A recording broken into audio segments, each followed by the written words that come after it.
नमस्कार दोस्तों, जीव विज्ञान के इस टेस्ट में आप सभी का स्वागत है। बिना किसी समय गवाए हम शुरू करते हैं इस टेस्ट को।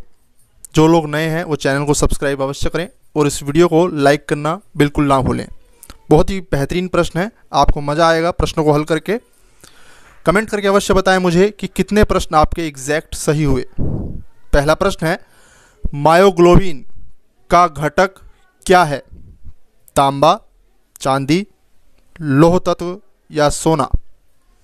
मायोग्लोबिन का घटक क्या है? क्वेश्चन नंबर 1 का सही जवाब क्या होगा? मायोग्लोबिन। सही जवाब है ऑप्शन सी, लौह। क्वेश्चन नंबर 2, समुद्री घास किसका महत्वपूर्ण स्रोत है? महत्वपूर्ण स्रोत है समुद्री घास किसका?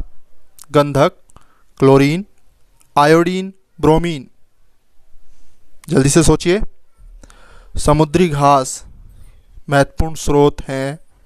सही जवाब है क्वेश्चन नंबर 2 का ऑप्शन सी, आयोडीन। यीस्ट महत्वपूर्ण स्रोत है किसका? यीस्ट महत्वपूर्ण स्रोत है किसका? Vitamin A, vitamin B, vitamin C, vitamin D?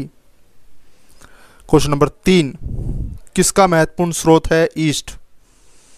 जल्दी से सोचिए। कमेंट करके बताना है कितने क्वेश्चंस आपके एग्जैक्ट सही हुए। कुल 20 प्रश्न है, 10 मिनट के अंदर अंदर हमें ख़त्म करना है इस टेस्ट को। क्वेश्चन नंबर 3 का सही जवाब है ऑप्शन बी, विटामिन बी का महत्वपूर्ण स्रोत है यीस्ट। बीजों की प्रसुप्तता, जो बीज सोए रहते हैं, अंकुरित नहीं होते, उनको प्रसुप्ति या प्रसुप्तता कहा जाता है बीज की। तो बीजों की प्रसुप्तता किस से नियंत्रित होती है? 4 ऑप्शन है, एब्सेसिक अम्ल, जिब्रेलिन, ऑक्सिन, इथाइलिन, कई बार साइटोकाइनिन भी दे देता है। तो फिलहाल यहाँ पे 4 ऑप्शन है आपके सामने। सही जवाब क्या है? बीजों की प्रसुप्तता किससे नियंत्रित होगी? सही जवाब है क्वेश्चन नंबर 4 का एब्सेसिक अम्ल। Option A is the right answer. Emphysema, emphysema किससे संबंधित है? फेफड़ों से, किडनी से, मस्तिष्क से, यकृत से? एम्फाइसीमिया किससे संबंधित है? सोचिए। सही जवाब है ऑप्शन ए, फेफड़ों से। गेहूं पर पाए जाने वाले 2 प्रमुख कवक रोग कौन से हैं?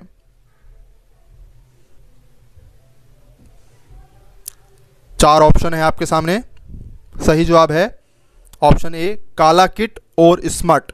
काला कीट और स्मट, ऑप्शन ए। जैव मात्रा का पिरामिड किस पारिस्थितिक तंत्र में उल्टा होगा? तालाब में, वन में, घास स्थल में या मैंग्रोव्स में?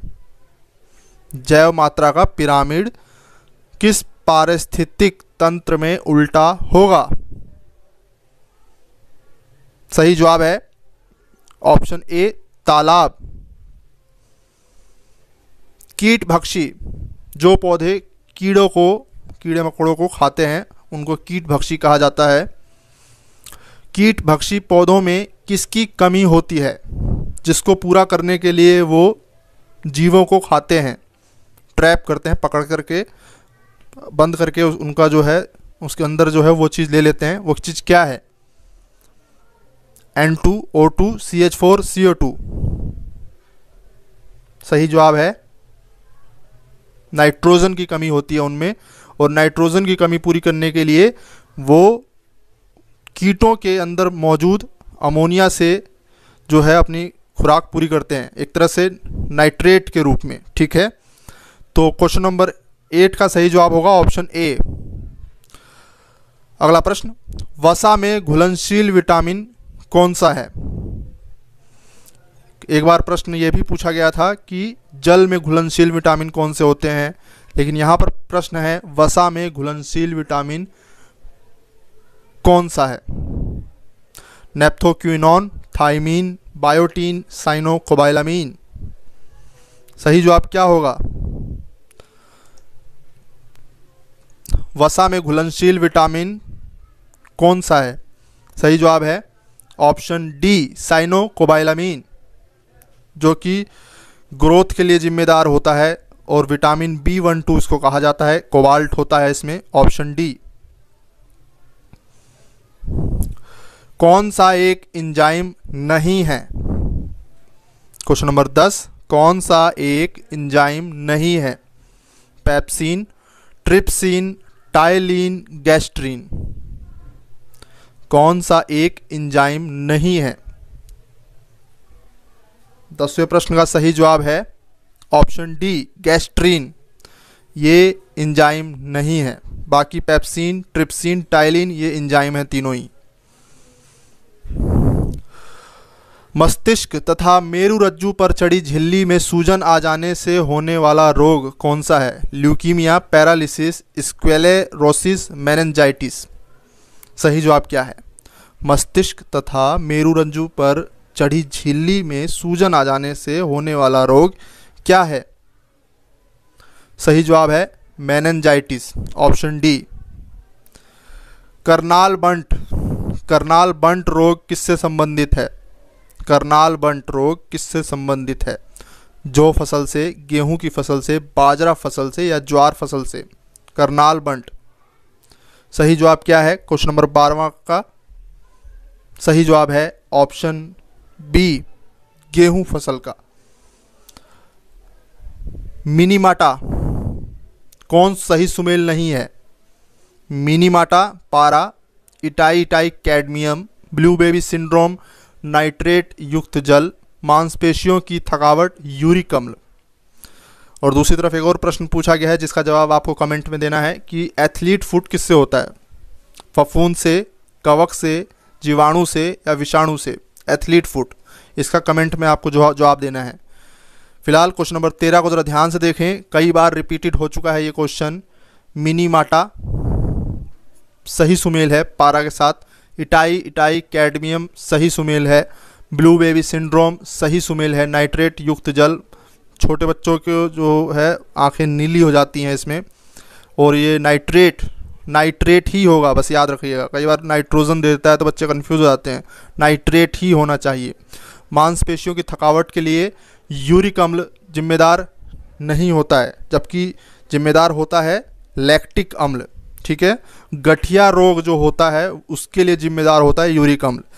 तो यहाँ पर जो सुमेल नहीं है वो है ऑप्शन डी, मांसपेशियों की थकावट के लिए जिम्मेदार कारक है लैक्टिक अम्ल। एथलीट फुट के बारे में आपको बताना है। कौन सा एक आनुवांशिक रोग नहीं है? रजकहीनता, कुकुर खांसी, वर्णांधता, हीमोफीलिया। कौन सा एक आनुवांशिक रोग नहीं है? सही जवाब है ऑप्शन बी, कुकुर खांसी।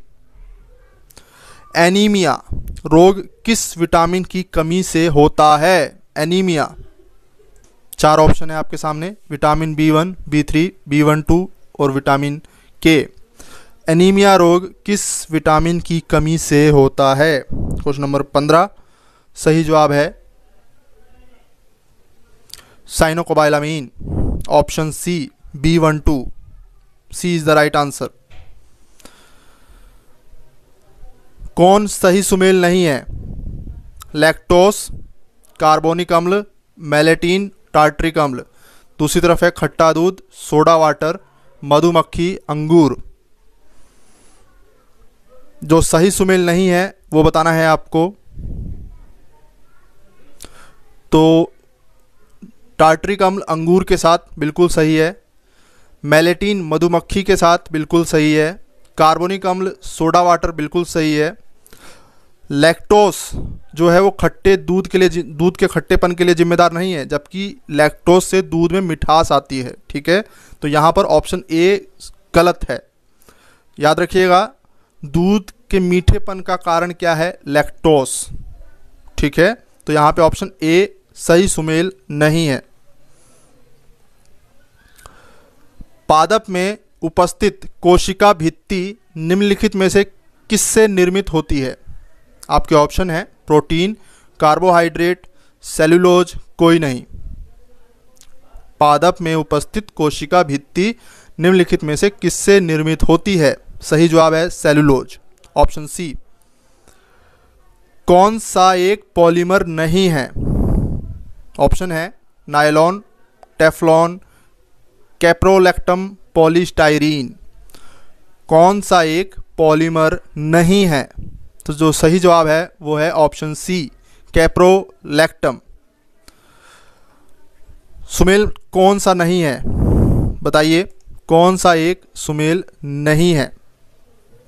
ब्यूटारिक, मक्खन, खट्टा दूध, लैक्टिक अम्ल, सेब, मैलिक अम्ल, सिरका, एसिटिक अम्ल। यहाँ पर सभी सही होंगे, ठीक है। वहाँ पर वो लैक्टोज था इसलिए वो गलत था, जबकि खट्टेपन के लिए जिम्मेदार अम्ल कौन सा है? लैक्टिक अम्ल। तो यहाँ पर सभी सही हैं। सिरका के लिए CH3COH यानी कि एसिटिक एसिड, सेब में होता है मैलिक अम्ल, और ब्यूटारिक मक्खन, ठीक है। तो यहाँ पर सभी के सभी सही हैं। क्वेश्चन नंबर 19 सभी सही है। अंतिम प्रश्न इस टेस्ट का, कौन सा बहुलक बुलेट प्रूफ खिड़की बनाने में उपयोग में लाया जाता है? Polycarbonate, polyurethane, polyamide, polystyrene. सही जवाब क्या है? बुलेट प्रूफ खिड़की बनाने हेतु उपयोग में लाया जाता है। सही जवाब क्या है? सही जवाब है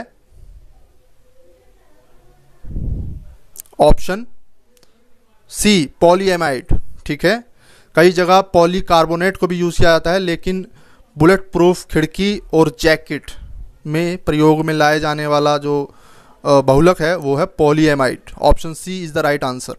तो कितने प्रश्न आपके सही हुए ये अवश्य बताएं। इस वीडियो को लाइक ज़रूर करिएगा, और मैं जानना चाहता हूं कि एथलीट फुट क्या है, किससे होता है, तो कमेंट करें। इसके अलावा करंट अफेयर का भी मैं आपका टेस्ट लूँगा और कोशिश करूँगा कि उसमें ज़्यादा से ज़्यादा क्वेश्चन मैं डालूँ और प्रैक्टिस अच्छे से अच्छे हो जाए। करंट अफेयर की वीडियो जल्द ही मैं लेके आऊँगा टेस्ट के रूप में। नमस्कार, धन्यवाद।